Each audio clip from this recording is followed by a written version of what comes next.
কি বলে শুরু করব বুঝতে পারছি না। শুরু বলতে গতকাল আমি আমার বাড়ি থেকে নিজের ব্লক অফিসে একটা নিজস্ব ব্যক্তিগত কাজের জন্য যাচ্ছিলাম মাকে নিয়ে। তো একটা রাস্তা দিয়ে যাচ্ছিলাম, সেই রাস্তায় বেশি না, আজ থেকে প্রায় হয়তো 2-3 মাস আগে রাস্তার ধারে অনেক গাছ ছিল। গাছ বলতে মোটা মোটা আম গাছ টাইপের, বাগান টাইপের, হয়তো কম করে আমার অনুমান 25-30টা আম গাছ হবে। কালকে মাকে নিয়ে যখন যাচ্ছিলাম রাস্তার ধারে হট করে দেখি গাছগুলো নেই, পুরো মাঠ খালি, মানে ওটা মাঠ হয়ে গেছে বলতে গেলে। আগে ওটার ডেফিনেশন বাগান বাগান ছিল, এখন ওটাকে ডেফিনেশন মাঠ বলতে পারবো। কি হয়েছে ওগুলো কেটে ওগুলোকে প্লট প্লট করে বিক্রি করা হচ্ছে। খুব ভালো কথা, হতে পারে যার জমি তার হয়তো অর্থের দরকার আছে, সে হয়তো ওগুলোকে কেটে প্লট প্লট করে বিক্রি করছে। ভালো, ওগুলো ব্যক্তিগত জিনিস। আমি ভিডিওটা এই কারণে বানাচ্ছি যে এখন এরকম অনেক জায়গায় দেখা যাচ্ছে যে হয়তো বিভিন্ন জমি বাগান আছে, হয়তো এক্স নামক এক ব্যক্তি, তার হয়তো 10 বিঘা বাগান আছে।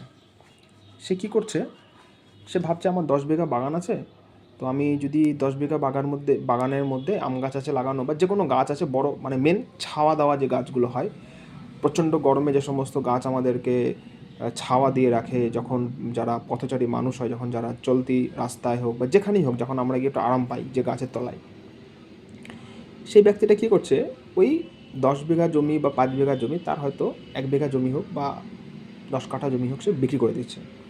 যেই ব্যক্তিকে বিক্রি করছে সেই ব্যক্তি কী করছে, যখন ওটাকে তার প্রফিটের মুনাফার জন্য পুরো যে এরিয়াটা থাকে ওটাকে পুরো পরিষ্কার করে দেয়। পরিষ্কার মানে একবারে neat and clean. Neat and clean কথার অর্থ কিছু রাখে না সেখানে। সে যদি 2-3টে গাছও থাকে বা 10 যে কিছু থাকে, পুরো নিট অ্যান্ড ক্লিন করে দেয় এবং সে ওটাকে প্লট করে। প্রথমে ম্যাপের মাধ্যমে প্লট করে, ভালো কথা, সে তার ব্যক্তিগত, এগুলো সব তার ব্যক্তিগত।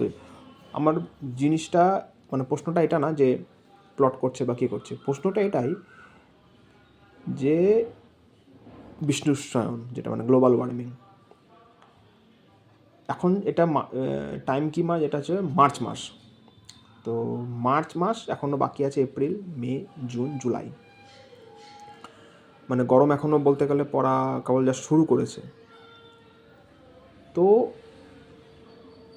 এইভাবে যে প্রতি বাগান, বা প্রতি বাগান বলা ভুল হবে, প্রতিটা এরিয়াতে যে সমস্ত মানে ফাঁকা মানে বাগান ছিল, মানে ফাঁকা বলবো না, বাগান ছিল, সেগুলোকে মানুষ বিক্রি করছে, ভালো কথা। বাট বিক্রি করার পর সেগুলোকে কেটে সেই মানে একটা গাছ হতে সময় লাগছে কম করে হলেও 5-6 বছর সময় লাগে। একটা ভালো গাছ, বড় গাছ হতে 5-6 বছর হতে বেশি সময় লাগে। আমাদের বাড়িতে একটা ছোট্ট বাগান টাইপের আছে, অল্প একটু জায়গার উপরে। আমার মা একটা আম গাছ লাগিয়েছিল প্রায় আজ থেকে হয়তো 8-9 বছর আগে। সেই আম গাছটা এতদিনে একটু বড় হয়েছে, একটু বড় মানে কি বেশ হয়েছে, আম টাম ধরে। ওই আম গাছটার জন্য আমাদের ওই পুরো বাগানটা ছাওয়া হয়। যখন খুব গরম পড়ে, আমার মা যখন রান্না করে বা বাগানে যখন যাই আমি, হয়তো কিছু পরিষ্কার টরিষ্কার করায়, তখন ওই গাছের তলায় গিয়ে যদি মানে 10-15 মিনিটও যদি দাঁড়ায়, মনে হয় যে বাহ, কি ঠান্ডা টাইপের একটা অনুভব। কিন্তু মানুষজন ওগুলো নিয়ে এখন কেউ আলোচনা করে না। আমাদের পশ্চিমবঙ্গে আগামী বিধানসভা ইলেকশন রয়েছে। কোনো নেতা হোক, সে বিজেপি হোক, এমএলএ হোক, সে যে কোনো রাজনৈতিক দলের নেতা হোক বা নেত্রী হোক, কেউ পরিবেশ নিয়ে কোনো কথা বলছে না, কোনো রকমভাবে কোনো কথা বলছে না যে আমাদের পরিবেশের অবগতিটা কোথায় গিয়ে দাঁড়িয়েছে বা আর কোথায় গিয়ে দাঁড়াবে আগামী 10 বছর পর। এগুলো বলার কারণ হচ্ছে এটাই যে খাতা কলমে অনেক কিছু থাকে যে আমরা এটাকে প্রোটেক্ট করব, আমরা এটাকে সংরক্ষণ করব, আমরা গাছ কাটবো না, আমরা গাছ লাগাবো। ভালো কথা, গাছ লাগালেও আমরা, আমাদের বিভিন্ন রাজ্য সরকার হোক বা কেন্দ্র সরকার হোক, এ সমস্ত বিভিন্ন রকম প্রকল্পগুলো চালুও করে। বিভিন্ন রকম বৃক্ষরোপণ, যখন বিশ্ব পরিবেশ দিবস থাকে, বৃক্ষরোপণ মাধ্যম দিয়ে এগুলোকে পালন করে স্কুলে স্কুলে। কিন্তু যে সমস্ত মানুষগুলো গাছগুলোকে লাগিয়ে গিয়েছিল, ফাঁকা জমিতে হোক বা নিজস্ব জমিতে হোক, তারা কি কাটার উদ্দেশ্যে লাগিয়েছিল, না তারা এই ভেবে লাগিয়েছিল যে এটা বড় হবে, এই জায়গাটা ছাওয়া থাকবে বা এখানে দুটোই গাছে ফল দিবে? তারা তো মনে হয় না এই উদ্দেশ্যে লাগিয়েছিল যে ওই জায়গাটাকে, গাছটা বড় হয়ে যাওয়ার পর গাছটা কেটে বিক্রি করে দেবো। এরকম মনে হয় না, আমার মনে হয় না ব্যক্তিগত এই উদ্দেশ্যে লাগিয়েছিল। কারণ আগেকার মানুষের আজ থেকে 30-40 বছর আগে মানুষের মধ্যে এই জিনিসগুলো থাকতো না যে আমরা ওই জায়গাটাকে কিনে ওই জায়গাটাকে যে গাছগুলো আছে সেই গাছগুলোকে কেটে কেটে পুরো সাফ করে একদম পরিষ্কার করে। আমি আরও পার্টিকুলার উল্লেখ করে যদি বলি, আমি আমাদের লালবাগে যে কাঠগোলা বাগান আছে, যদি আমার এই ভিডিওটা কেউ দেখো তাহলে হয়তো কানেক্ট করতে পারবে কথাটাকে। কাঠগোলা বাগানের সামনে দিয়ে যে রাস্তাটা যাচ্ছে, একটুখানি গিয়ে ডানাতে তুমি যদি যাও তাহলে দেখবো ওর পাশে পুরো মাঠ হয়ে গেছে। আমি দেখে ওখানে প্রায় কম করে হলেও আমার অনুমান, আমি জানি না ভুল হতে পারি, হয়তো 10 বিঘা জমি আছে। পুরো 10 বিঘা জমিতে আমার মনে হয় ওখানে কিছু ছিল একটা।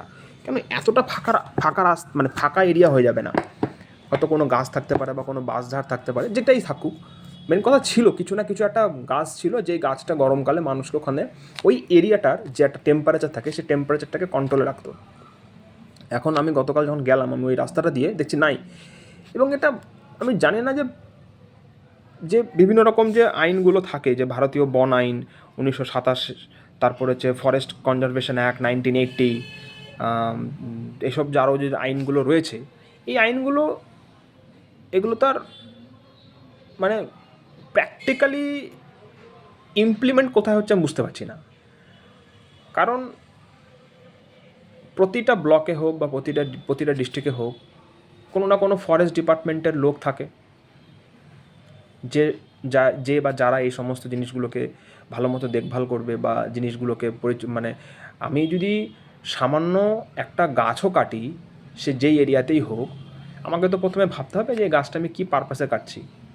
যদি আমি আমার ব্যক্তিগত উদ্দেশ্যে কাটি, সে আমার বাড়ির আসবাবপত্র বানানোর জন্য হোক, বা আমি গাছটা হয়তো এমন একটা পরিস্থিতিতে আছে যে মানুষের ক্ষয়ক্ষতি হচ্ছে, ঠিক আছে, তাহলে হয়তো কাটাটা হয়তো জরুরি। কিন্তু আমাকে তো 10বার আমার মনে হয় ভাবা উচিত। কারণ এমন একটা জিনিস, পৃথিবীকে একমাত্র এই বাঁচিয়ে রেখেছে বা রাখবে। আজকে আমরা যদি রাজস্থানে যাই বা গুজরাটের দিকে যাই, আমি ওখানে গুজরাটে অনেকদিন ছিলাম, কাজ করেছি একটা অর্গানাইজেশনে। তো আমি ওখানে দেখেছি যে ওখানে বৃক্ষ সেরকম নেই, গাছপালা নেই। ওখানে অ্যাকচুয়ালি জঙ্গল, একটা হয় বন, একটা জঙ্গল, দুটো আলাদা জিনিস। যেটা বন টাইপের হয় সেটা একটু ঘন গাছ টাইপের হয়, ছাওয়া থাকে, বা যেগুলো জঙ্গল হয় আমরা ইংলিশে সার্ভ বলি, তো সেখানে সেইগুলো দিয়ে আমরা কখনো ওই টেম্পারেচারকে কন্ট্রোল করতে পারবো না। কিন্তু এই গাছগুলোকে অযথাভাবে কেটে পরিষ্কার করে সেগুলোকে প্লট করে বিক্রি করছে। হয়তো আমি বলবো যে ঠিক আছে, সেগুলো ব্যক্তিগত ইচ্ছা বা ব্যক্তিগত চাহিদা, সেগুলো নিয়ে কাউকে প্রশ্ন, কিন্তু গাছগুলো না কেটেও তো জায়গাটাকে প্লট করে বিক্রি করা যায়। যে আমি গাছটাকে কাটলাম না, ঠিক করে প্লট করলাম, ম্যাপিং করলাম। এখন টেকনোলজি অনেক হাই আছে, ড্রোনের মাধ্যমে ম্যাপিং করছে অনেকে, ড্রোনের মাধ্যমে ম্যাপিং করা যায়। সেগুলোকে ম্যাপিং করে তারপরে যদি আমি বিক্রি করি, এবং যেই ব্যক্তিকে আমি বিক্রি করছি সে যদি বলে যে না আমি ওই জায়গাটার উপর বাড়ি করব, তাহলে আমার মনে হয় যে এরকম রুলস করা উচিত। হয়তো এরকম রুলস বিভিন্ন ফরেন কান্ট্রিতে আছে, যেখানে ফরেন কান্ট্রি কি, আমাদের তেলেঙ্গানা বা আমি যতদূর মনে পড়ছে, আমি ঠিক সাউথের কোনো রাজ্য, যত সময় তামিলনাড়ু বা সাউথের কোনো একটা রাজ্য হবে, সেখানে এরকম নিয়ম করে দিয়েছে যে আমরা যদি বাড়ি করি তাহলে সেখানে ওয়াটার কনজারভেশন মাস্ট থাকতে হবে। ওয়াটার কনজারভেশন তোমার বাড়ির প্ল্যানিংয়ে অবশ্যই থাকতে হবে। যতক্ষণ না তোমার বাড়ির প্ল্যানিংয়ে ওয়াটার কনজারভেশন না থাকবে, তোমাকে বাড়ি করার পারমিশনটা দেওয়া হবে না। তাহলে এর মাধ্যমে কী হবে, যে সমস্ত নতুন বাড়িগুলো করবে তারা যখন ওয়াটার কনজারভেশন করবে, সেই বাড়িতে যে সমস্ত জলের মাধ্যমে যে সমস্ত কাজগুলো হয়, বাসনপত্র ধোয়া হোক বা অন্যান্য কাজগুলো হয়, সেগুলো সেই ওয়াটার কনজারভেশনের মাধ্যম দিয়ে পূরণ হয়ে যাবে। তো শুধু এটা কেন একটা নির্দিষ্ট রাজ্যে কেন হবে, সারা ভারতে কেন হবে না? এবং আমি তো বলবো যে যখনই কোনো ব্যক্তি কোনো জায়গাকে বিক্রি করবে বা কিনবে, এগুলো মোরাল এথিক্সের মধ্যে চলে আসে। এগুলোকে বা আমার মনে হয় না কোনো ল বা তৈরি করে এনফোর্সলি বা কারোর উপর জোর জবরদস্তি করে চাপিয়ে দেওয়া যে কেন তুমি গাছ কাটছো, এটা মোরালিটির মধ্যে চলে আসে। একটা নৈতিকতা দিক থেকে চলে আসে যে কেন আমি এটাকে কাটবো, বা আমার এটা কী প্রয়োজন। খুব প্রয়োজন, যেমন আমি যে এখন ভিডিও করছি, আমার বাড়ির সামনেই একটা গাছ আমি জন্মের পর থেকে দেখতে পাই। তো এটা যত সম্ভব কী গাছ আমার বুঝে উঠতে পারছি না আমি, এটা ছোটো একটা ফল দেয়। তো এই গাছটা এমনভাবে আছে, ওই গাছটা ওদের বাড়ির যে টিনের চালা আছে, আমি একবার দেখাই, এটা কি করে আমি ওই পাশে নিয়ে যাব ফোনটাকে? আমি একবার দেখাই ঘুরিয়ে ফোনটাকে। ওই যে চালাটা আছে, ওই যে গাছটা আছে, ওই গাছটা বহুত দিন থেকে আছে, এবং ওই গাছটার ভিতরে ওদের টিনের মধ্যে দিয়ে গাছটা, মানে বলতে গেলে পিডব্লিউডি জায়গার উপরে আছে, বাট গাছটাকে ওরা কাটেনি। গাছটা চাইলে ওরা কেটে যেতে পারতো হয়তো, কিন্তু গাছটা না কাটার কারণ দেখুন, ওই গাছটার জন্য ওদের যে দুটো বাড়ি আছে, ওখানে দুটো বাড়ি আছে, ওই দুটো বাড়িতে ওই টিনের নিচে যখন খুব গরম পড়ে তখন মানে 2 ডিগ্রি থেকে 2 ডিগ্রি ম্যাক্স, আমার মনে হয় 2 ডিগ্রি, আমি যখন যাই ওখানে 2 ডিগ্রি টেম্পারেচার কম থাকে ওই নিচের চালাটায়।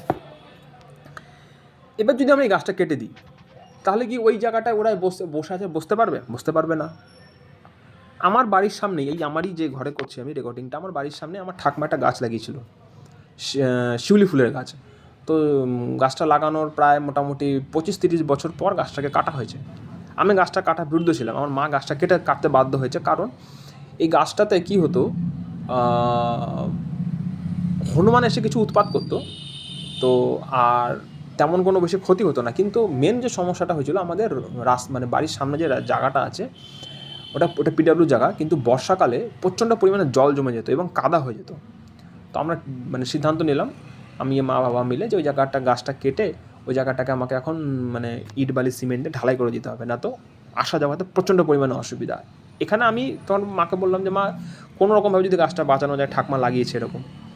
মা বললো যে না, উপায় নেই কোনো, কাটতেই হবে ওটা। ঠিক আছে, তাহলে কেটে দাও। এবার এরকম যদি খুব সিচুয়েশান খারাপ হয় তখনই আমার মনে হয় কাটা ঠিক আছে, কারণ যখন এই গাছটা আমার এখানে ছিল, আমি যখন এই খাটে আমি ঘুমাতাম, তো এই গরমকালে এই জানলাটা দিয়ে হাওয়া আসতো খুব ভালো। এখন সে হাওয়াটা পাই না আমি, আর এখন সে হাওয়া পাওয়াই যায় না। তো যারা এরকম ধরো ভিডিও বানায়, আমাদের পশ্চিমবঙ্গে হোক বা ভারতবর্ষেই হোক, বিশেষ করে আমি পশ্চিমবঙ্গের উদ্দেশ্যেই বলবো, যেহেতু বাংলায় বলছি, আমি সবাইকে অনুরোধ করবো যে শুধু গরমকাল আসলেই যে গাছ লাগানো বা গাছ বিষয়ে আলোচনা বা এই বিষয়ে আলোচনা, এটা করাটা মনে হয় না খুব একটা ফলপ্রসূ হচ্ছে। কারণ প্রতিনিয়ত যে টেম্পারেচার যে বাড়ার কথা, সেটা বেড়েই চলেছে। সমুদ্রের জলস্তরও বাড়ে, এবং এতে দেখা যায় কি যে আশেপাশে যে সমস্ত এরিয়াগুলো থাকে, ছোটোবেলায় যারা আমরা সব পড়াশোনা করেছি ভূগোলের বিষয়গুলো ক্লাস 9-10-এ, এতে ক্ষয়ক্ষতি হচ্ছে প্রচণ্ড পরিমাণে। আমার মনে হয় না শুধু সমুদ্রের আশেপাশে এলাকায় ক্ষয়ক্ষতি হচ্ছে, আমি যে জায়গাগুলো দেখলাম, ওই জায়গাটা যেটা রয়েছে ওখানটায়, ওখানে ওর আশেপাশে টেম্পারেচার এখন যখন গরমটা পড়বে তখন তারা কী পড়বে এবার।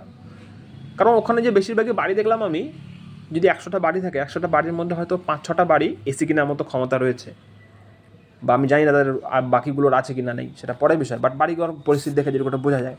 তাহলে কি তারা সবাই এসে কিনে বসে থাকবে এবার? দেখুন, আমরা কখনো প্রকৃতির উপরে গিয়ে কোনো কাজ করতে পারি না, বলার কারণ আমরা প্রকৃতির মধ্যে রয়েছি, প্রকৃতির বাইরে নই। আমরা প্রকৃতিকে ঠিক যেমনটা দিব, প্রকৃতি কিন্তু ঠিক তেমনটাই আমাদের দিবে। প্রকৃতিকে যদি আমরা কোনো ইতিবাচক দিক দিই, প্রকৃতিও আমাদের ইতিবাচক দিক দিবে। ঠিক যেরকমটা হয়েছিল লকডাউনের টাইমে, চারিদিক রাস্তাঘাট শুনশান, কোনো রকম পলিউশন নেই, কিচ্ছু নেই, রাস্তায় এয়ার কোয়ালিটি মানে ফ্যাবুলাস, মানে একবারে অস্বাভাবিক জায়গাটা হয়ে গেছিলো, পাখির আওয়াজ, মানে একটা দারুণ পরিবেশ ছিল। তার মানে কি, আমরা পরিবেশকে জাস্ট 15-20 দিন আরাম দিয়েছি বলতে পারি। কিন্তু এখন রীতিমধ্যে কী দেখা যাচ্ছে যে, আমার মানে ভিডিওটা এটাই যে উদ্দেশ্য, যে যেখানে মানুষ পাচ্ছে কী করছে, কোনো হয়তো ফাঁকা জমি আছে, ফাঁকা মাঠ আছে, যদি আমি বলবো যে কেউ, আমি ব্যক্তিগত, যদি আমার হয়তো আগামী 5 বছর পর কোনো আর্থিক দিক থেকে আমি খুব সচ্ছল হলাম, তাহলে আমি যদি কোনো জমি কিনি বা আমি বা কাউকে দেখি বা আমার পরিবারে কাউকে, আমি বলবো সেখানে গিয়ে গাছ লাগিয়ে দাও। কারণ এই এমন একটা জিনিস, তোমার ক্ষতি করবে না, আমার মনে হয় না সে ক্ষতি করবে, উপকারই করবে। এলাকার মানুষজন সে যে গাছটা বড় হয়, ওই এলাকার তাপমাত্রাটা কম থাকবে। আমাদের এখানে যখন কালকে আমি যাচ্ছিলাম ওই জায়গাটা দিয়ে, তো ওখানে কিছু মানে দেখলাম একটা স্কুল আছে, প্রাইমারি স্কুল আছে। দূর থেকে প্রাইমারি স্কুলটা প্রথমে আমি বুঝতে পারিনি যেটা প্রাইমারি স্কুল। মাকে বললাম দেখো প্রাইমারি স্কুল, এবং প্রাইমারি স্কুলটা পুরো এরিয়াটা জুড়ে, মানে প্রাইমারি স্কুলটার চারপাশে বড় বড় গাছ, মানে এত বড় বড় গাছ যে আমরা ভূগোলে যখন পড়তাম যে সরলবর্গীয় অরণ্য, মানে ওরকম টাইপের সরলবর্গীয় অরণ্য টাইপের, এবং যে পাতাগুলো বড় বড় পাতা, মানে ওই সূর্যের আলো ভেদ করে ভিতরে ঢুকতেই পারছে না, ঠান্ডাকালে অসুবিধা হয় ঠিকই, হ্যাঁ ঠান্ডাকালে তো রোদটা পড়ে না ঠিকঠাকভাবে, কিন্তু এই যে গরমকাল আসলো, ঠান্ডাকাল আমাদের এখানে কতটাই থাকে, ঠান্ডাকাল তো আর বেশিক্ষণ থাকে না, বেশি দিন থাকে না, খুব বেশি হলে মানে ম্যাক্সিমাম ঠান্ডা হয়তো যেটা পড়ে হয়তো 1 মাস পরে, তার আর বেশি ঠান্ডা পড়ে না, বাট গরমটা বেশি দিন থাকে, স্থায়িত্বটা বেশি গরমে। তো ওরা ওই জায়গাটা আমার মনে হয় না গরমের ওরা কিছু বুঝতে পারে, কারণ ওই এরিয়াটা খুব ঠান্ডা ওই জায়গাটা। এবার ওই এরিয়ার মানুষজন যদি ওই গাছগুলো কোনোদিন কেউ কাটতে যায়, আর যদি ওই এলাকায় মানুষজন যদি প্রোটেস্ট না করে, প্রোটেস্ট হোক বা জাস্ট মোরালিটি বা মানে নৈতিকতার দিক থেকে, ওই এরিয়ার মানুষজনই ভুক্তভোগী হবে। আজকে আমার এই এরিয়াতে যে গাছগুলো কেটে ফেলেছে, এতে কারা ভুক্তি হবো? আমি ভুক্তভোগী হব। তো আমার মনে হয় এরকমভাবে সবাইকে ভিডিও বানানো উচিত, যে এইভাবে গাছপালা কেটে ফেলা, তার পরিবর্তে সেই জায়গাটায় কোনো রকমভাবে গাছ না লাগানো, এটা বিশাল বড় অন্যায়। কেন বিশাল বড় অন্যায়? হয়তো এটা কোনো না কোনো আইনকে উল্লঙ্ঘন করছে নিশ্চয়ই, আমরা জানি না সেটা, বিশেষ করে হয়তো আমি জানি না, জানলে হয়তো আমি বলতাম। কেননা আমি একটু আগে দেখলাম যে জিনিসটা, যে কোনো বন হোক বা সংরক্ষিত বন হোক, তো সেই জায়গায় যদি গাছ কাটা হয়, তাহলে সেখানে তার আগে, গাছ কাটার আগে কেন্দ্র সরকারের কাছ থেকে পারমিশন নিতে হবে। এবার প্রথম প্রশ্ন হচ্ছে, যতক্ষণ ওটা সংরক্ষিত কথা ঘোষণা না করছে, ততক্ষণ তো সেই নিয়মটা লাগু হবে না। এবার প্রশ্ন হচ্ছে যে কোনো একটা সাপোজ 1 বিঘা জমি আছে বা 2 বিঘা জমি আছে, এবার সেখানে 20টা-25টা আম গাছ আছে, এবং সেগুলো মোটা মোটা আম গাছ, বড় বড় আম গাছ। তাহলে কি আমি আমার বা কেউ জায়গাটা কিনলো বা আমি জায়গাটা বেচলাম, তাহলে কি আমি জায়গাটাকে পুরো আম গাছ হোক বা ওগুলোকে কেটে বেচতে হবে আমাকে? এমন কোনো ম্যান্ডেটরি আছে, বাধ্যবাধকতা আছে? আমি যে বিভিন্ন রকম ড্রোন ইউজ করে হোক বা বিভিন্ন রকম টেকনোলজি ইউজ করে হোক, খুব বেশি খরচ পড়ে না, সেই জায়গাটাকে যদি আমি বেচতেই হয় কোনো কারণবশত, আমার আর্থিক কারণবশত, তাহলে আমি সেইভাবেই বেচতে পারবো, ম্যাপিং করে, ড্রয়িং করে, যাতে আমার গাছগুলো থাকে। এবং যাদেরকে বেচবো, যাদেরকে এই কথা বলে বেচবো, যে আপনারা চেষ্টা করবেন যেন গাছগুলো না কাটা পড়ে। খুব প্রয়োজন পড়ছে, হ্যাঁ আপনার বাড়ি বানাবেন, সেখানে দেখা যাচ্ছে যে না, গাছটা কাটতেই হবে, তাহলে আমি বলবো যে অবশ্যই গাছ ঠিক আছে, কেটে কাটছেন, কারণ এই গাছটা তৈরি করতে হয়তো 15 বছর 20 বছর সময় লেগেছে। আমি তো আপনাদেরকেও বলবো যে আপনারা আপনাদের এরিয়াতে বা আপনি যেটুকু জায়গা রয়েছে আপনার, সেটুকু জায়গার মধ্যে অন্তত 2-3টে মানে ছাওয়া দেওয়ার গাছ আপনি লাগিয়ে রাখুন, যাতে আপনারই বাড়ি পরবর্তীকালে ছাওয়া দিতে পারে। সর্বোপরি যদি বলা যায় যে সরকারকেও এদিকে একটা ইতিবাচক দিক দেওয়া উচিত, যে আমাদের যে জিয়াগঞ্জ আজিমগঞ্জ মিউনিসিপ্যালিটি রয়েছে, এখানে যখন একবার দেখেছিলাম 2013-14 সালে যত সম্ভব, বিভিন্ন রকম গাছ লাগিয়ে সেগুলোকে ঘিরে দিত, নেট দিয়ে ঘিরে দিত। শুধু দেখুন, তুমি গাছ লাগিয়ে নেট দিয়ে ঘিরে দিলাম, 5-6টা গাছ লাগিয়ে, এটা দিয়ে খুব একটা বেশি হবে না মানে সমস্যার সমাধান। কারণ এই যে মানে বাগানগুলোকে কেটে মাঠ করে ফেললো, কম করে হলো 30-40টা গাছ, আপনি এর ক্ষতিপূরণ, এর ভরপাই মানে যে ক্ষতিপূরণ বলাটা ঠিক হবে না, এর যে ঘাটতিটা পরিবেশের উপর, এটাকে আপনি কী করে পূরণ করবেন? সে যেই কাটুক, আমি যেগুলো তো কখনোই সমর্থন করব না, এর চরম বিরোধিতা করি। সে আমি কোনোদিন জায়গা কিনতে পারি না পারি, কিন্তু গাছ কাটাটা আমার কাছে খুব কষ্ট মনে হয়। কারণ আজকে আমার বয়স 30, ঠিক আছে, যখন আমার বয়স 40 হবে, 50 হবে, তখন পরিবেশটা কোথায় গিয়ে দাঁড়াবে? কেউ ভাবছেন এই বিষয় নিয়ে, কেউ কোনো কথাও বলে না। সরকারও হয়তো এই বিষয় নিয়ে কোনো সেরকম ভ্রুক্ষেপ করে না, হয়তো সরকারের ডিপার্টমেন্টের লোক আছে, এইসব কাজের জন্য আছে, তারাও হয়তো বিষয় নিয়ে কোনো আলোচনা করে না বা সেরকমভাবে কোনো গুরুত্ব দেয় না। তো আমার মনে হয় এইসব বিষয়গুলো নিয়ে বিভিন্ন রকম স্কুলে, কলেজে মানে সচেতনামূলক যে সমস্ত মানে জিনিসগুলো হয়, সেগুলো প্রচার করা উচিত, যাতে মানুষ এসব অনৈতিক কাজগুলো যেন না করে। আর আরেকটা কথা, যে কেউ যদি কোনো জায়গা কিনো, সেই জায়গা যদি ফাঁকা জায়গা থাকে, সে 2 কাঠা কিনো, 1 কাঠা কিনো বা যতটাই কিনো তুমি, আর তোমার যদি উদ্দেশ্য বাড়ি করা না থাকে, যদি আমি অনুরোধ করব, বলবো তো না, আমি অনুরোধ করব, আপনারা প্লিজ ওই জায়গায় কিছু আম গাছ হোক, নিম গাছ হোক, কাঁঠাল গাছ হোক, শিশু গাছ হোক, যে কোনো গাছ হোক, যে গাছগুলো বড় হয়ে ছাওয়া দিতে পারে, আপনারা সে গাছগুলোকে লাগান, যত্ন করুন, বড় করে তুলুন। কারণ আমাদের পশ্চিমবঙ্গে এখন মনে হয় এই জিনিসটা, প্রোগ্রামটা আছে কিনা আমি জানি না, বিভিন্ন সরকারি হসপিটালে যখন কোনো সন্তান প্রসব হয়, সন্তানের জন্ম হয়, তো তার মাকে একটা করে গাছ দেওয়া হয়, বলা হয় যে আপনার এই সন্তানটাও যত বড় হবে, আপনার ধীরে ধীরে গাছটাও তত বড় হবে। এবার খুব ভালো এটা, মানে মানে জিনিসটা খুব ভালো, খুবই ভালো, খুবই ভালো। কিন্তু ভালো কখন হবে? যখন ওই গাছটা বড় হবে। সন্তানটা তো বড় হয়েই যাবে, অবশ্যই বড় হবে। কারণ মা বাবা চাইবে আমার সন্তান বড় হবে, খেলবে ধুলবে, পড়াশোনা করবে, বড় বড় কোম্পানিতে হোক, গভর্নমেন্টে হোক চাকরি পাবে। কিন্তু এই গাছটাকে নিয়ে যেরকমভাবে নার্চার করা দরকার, যেরকমভাবে মানে যত্ন করা দরকার, হয়তো সেরকমটা পাবে না, বা পেতেও পারে। অনেক ফ্যামিলি আছে যারা করবে, যারা গাছ ভালোবাসে, যারা গাছ লাগাতে ভালোবাসে, যারা গাছ নিয়ে যত্ন করে, যারা পরিবেশ সম্পর্কে সচেতন। আজকালকার দেখা যাচ্ছে বিভিন্ন ফোনে বিভিন্ন রকম, সেখানে তারা গাছ লাগাচ্ছে এবং যত্নও করছে। শুধু এটা একজন ব্যক্তি বা দুজন ব্যক্তির জন্য না, এটা সবাইকে মিলে এগিয়ে আসতে হবে। যতক্ষণ এগুলো সবাইকে মিলে না করবে, ততক্ষণ এর বিষয়, এই জায়গা থেকে রেহাই পাওয়া খুব মুশকিল। এবং হয়তো পিকে বইয়ের একটা দৃশ্য মনে পড়ে যাচ্ছে, ওই যখন আমির খান ওর যে সঞ্জয় দত্ত যে বলেছিল, যখন বোম ব্লাস্টটা হয়, যখন এই রেল লাইনে, তখন আমির খান ওই জুতোটা নিয়ে বসেছিল। আর লাস্টে যখন ওই মানে টেলিকাস্টিংটা চলছিল ওই দুজনার মধ্যে, ওই একটা সাধু ছিল আর ওই আমির খান যখন সামনে বসেছিল, তখন আমির খান যে কথাটা বলেছিল, যে কথাটা ঠিক মনে পড়ছে না, যে মানে ওই কথাটা শুধু মনে পড়ছে যে কি ধরম নিয়ে কি একটা কথা যে মনে পড়ছে না, ওই তোমাদের এই গোলাতে শুধু জুতোটাই থাকবে আর কিছু থাকবে না, এরকম টাইপের একটা কি কথা ছিল। তো আমাদেরও হয়তো শেষে লাস্টবেলা এই পরিস্থিতি হয়ে যেতে পারে, না হওয়ার কিছুই নেই। কারণ এইভাবে যদি আমরা প্রতিনিয়ত বৃক্ষচেতন করতে থাকি আর বৃক্ষ যদি না লাগাই, বৃক্ষটা লাগাবো কোথায়? আজকে যদি আমি একটা নতুন জায়গা কিনে মানে জায়গাটা কিনছি, হয়তো সেখানে হয়তো 15টা 20টা গাছ আছে, সেই জায়গাটাকে কেটে ফেলে যখন আমি ওই জায়গাটাকে কিনছি, বা অন্য কেউ কেটে আমাকে জায়গাটা দিচ্ছে, আমি সেই গাছটা লাগাচ্ছি না, ভাবছি আমার জায়গা হয়ে গেছে, বিশাল ব্যাপার, আমার এত টাকার জায়গা, আরে বাপ রে বাপ। কিন্তু সেটা না, আমাদেরকে এই জিনিসটা অবশ্যই ভাবতে হবে। ওই জায়গাটা কিনলাম, ঠিক আছে, দেখি ওই জায়গার মধ্যে আমি আগামী 5 বছরের মধ্যে 30টা, যদি 30টা গাছ থাকে, আমার প্রথম দায়িত্ব হবে 40টা গাছকে বড় করে তোলা।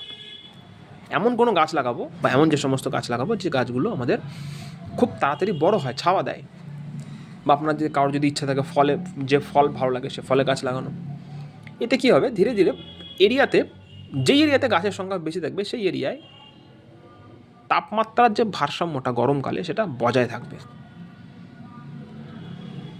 রাজ্যের মন্ত্রী, রাজ্যের মুখ্যমন্ত্রী, দেশের মন্ত্রী, দেশের প্রধানমন্ত্রী, দেশের রাষ্ট্রপতির কাছে বিনীত অনুরোধ, বারবার করে অনুরোধ, যে আপনাদেরকে এই বিষয়গুলো বারবার করে অনুরোধ করে বলছি, খুব গুরুত্ব সহকারে দেখা উচিত। কারণ এখনও সময় আছে।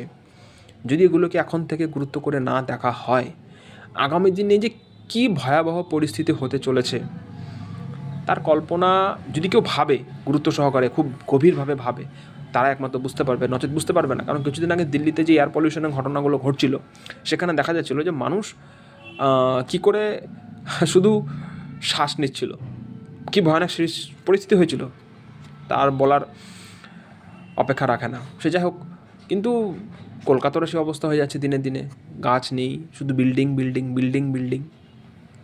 আরে এত বিল্ডিং বানিয়ে হবে কি? এত বিল্ডিং বানিয়ে করবো কি? লাস্টের বেলা যদি এই বিল্ডিংয়ে ধসে যায়, বিল্ডিংয়ে ধসে পড়ে, একটা জিনিস কেউ কখনো ভেবেছে যে কোনো একটা এরিয়া আছে যেখানে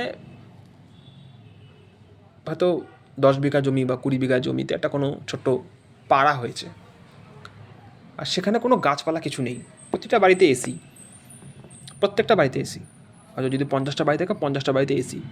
ওই 50টা বাড়িতে এসি, এর ফলে কিন্তু ওই 50টা বাড়ির ভেতরের পরিবেশের কোনো কিচ্ছু হবে না, কারণ যখনই গরম লাগবে এসি চালিয়ে দেবে, ঠান্ডা, খুব ভালো। কিন্তু ওই 50টা বাড়ি এসি থেকে যেই হাওয়াটা বেরাচ্ছে, সেই হাওয়া, গরম হাওয়া, ওই 50টা বাড়ির জন্য আশেপাশে আমার মনে হয় 200 থেকে 300টা বাড়ি, যে তাপমাত্রা, বা 200 থেকে 300 বাড়ির আশেপাশে যে এরিয়া, এত ভয়ঙ্করভাবে এফেক্ট পড়বে, যেইখানে রয়েছে একমাত্র তারাই জানে। বিশেষ করে এগুলো বিভিন্ন রকম কনজেস্টেড এরিয়াতে হয়ে থাকে। আমার এই কথাগুলোর সাথে যারা সহমত হবে, তাদেরকে বলবো, অনুরোধ করব, প্লিজ আপনারা এই বিষয়গুলো নিয়ে ভাববেন। যদি আমার থেকে ছোট হয়, ভাই হয়, বা বোন হয়, বা দিদি হয়, বা দাদা হয়, বা যেই হোক না কেন, অবশ্যই ভাববেন। কেউ যখনই কোনো জায়গা কিনবেন, যদি সে জায়গাটা ফাঁকা থাকে, অবশ্যই সেই জায়গাটায় গাছ লাগিয়ে দেবেন। চেষ্টা করবেন গাছগুলো যেন বড় হয়, বৃদ্ধি পায়, সে গাছগুলোতে যদি ফল হয় আপনারা খেতে পারবেন। ধরে নিন না সে গাছটা আপনি আপনার জন্য না লাগিয়ে আপনার ছেলে মেয়ে বা আপনার সন্তানের জন্য বা আপনি আপনার পরিবেশের জন্য লাগিয়েছেন। আমরা পরিবেশবিদ্যা বলে একটা বিষয় আছে, পরিবেশবিদ্যা স্কুলে আছে, বাট সেগুলো শুধু ওই খাতা কলমে বই আছে, প্র্যাকটিক্যালে কোথাও এই জিনিসগুলো নেই, সেইভাবে ওই হয় না, খুব কম হয়, না বলা ভুল, হয় হয়তো খুব কম। মানুষজন এখন কী করে শুধু অর্থ উপার্জন অর্থ উপার্জন অর্থ উপার্জন, সেই পিছনে শুধু ছুটে বেড়ায়। অবশ্যই অর্থ দরকার, বেঁচে থাকতে গেলে অবশ্যই অর্থ দরকার, খেতে গেলে পয়সা দরকার, ডাক্তার দেখাতে গেলে পয়সা দরকার, কিন্তু পরিবেশ নিয়েও অবশ্যই ভাবা উচিত।